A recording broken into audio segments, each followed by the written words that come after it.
I talked a lot in my last video about calming the chaos. And if you've been feeling overwhelmed or like you just cannot handle the world and how it's changing, and you're really struggling to kind of look on the bright side and hold space for that new earth that's really meant to bring more joy and peace and fulfillment, then I want to talk to you today about a very simple thing that you can do. Now, I talked about grounding in my last video, and I talked a lot about how you can make a difference one step, one day, one action at a time. But today, when I was going to record, I flipped open my book, Boundaries and Bucket Filling, and I flipped to a page that really reminded me to remind you to ask the divine for help. Now, if you have my book, it's on page 49. There's an exercise in there where it really talks about how oftentimes when we get a little overwhelmed or we start spiraling in our head, or maybe we get pushed into people-pleasing mode or hustle culture mode, where we want to achieve and find that external validation or show up for other people instead of doing what we need to do to take care of ourselves and keep our buckets full. That the trick to this is that you need to remember that you can't help everybody. You can't be everything for everyone. Now, this is a lesson I learned not only after my dad passed away, but as I became a mom and as I've kind of balanced working both in the corporate world and as a speaker and author. It's important that you recognize that you only have so many hours in a day, but more importantly, you only have so much energy. I think too often we invest our energy or our light in situations, people, places, opportunities that maybe aren't as reciprocal as we think they are.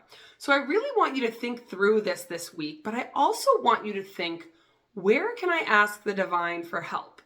Now, the answer to this usually is about where you're worrying about things. So where can you ask the divine for help? Well, what have you been worrying about?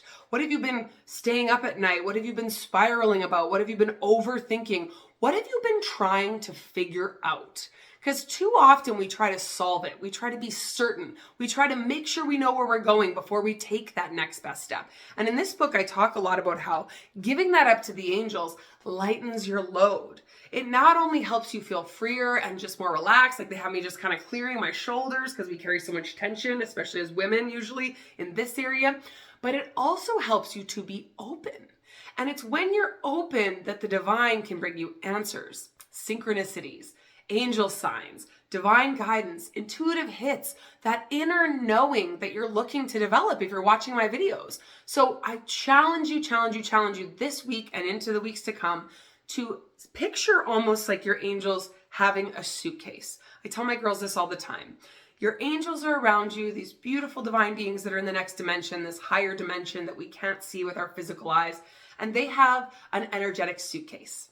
And they open it up to you. And you're meant to put your burdens, your worries, your concerns for others, your concerns for the world. Yes, put those intentions into that suitcase. Give those worries up to the angels, the divine beings of light that aren't constricted in a body or, the conscious brain like we have. So that's your challenge. It's so peaceful. The amount of space that opens up in your heart, the space that opens up in your brain, and just that reminder that you're not alone. Now, once you do this, I really encourage you to ask for a sign, to ask for a feather, for a coin, for a little bit of music, a lyric that really speaks to your heart. Because what the angels love to do is let you know that you're not alone. Let you know that you're not making it up, that your intuition is developing and deepening.